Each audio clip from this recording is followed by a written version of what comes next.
নরম তুলতুলে সুজির কেক বানানোর জন্য প্রথমেই উপকরণ লাগবে সেটা হচ্ছে গণেশের সুজি। তা 1 কাপ পরিমাপ করে নিয়ে মিক্সিতে গুঁড়ো করে দেখবে ফাইন হয়েছে।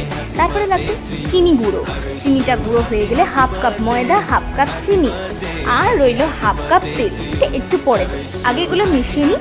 এখন তৈরি করব হচ্ছে আমরা বাটার মিল্ক। বাটার মিল্কের তৈরি করার জন্য প্রথমে লাগবে ভিনিগার আর গুঁড়ো দুধ।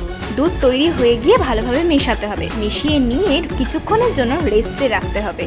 রেস্টে রাখার পর দেখো কি সুন্দর টান টান ধরে গেছে।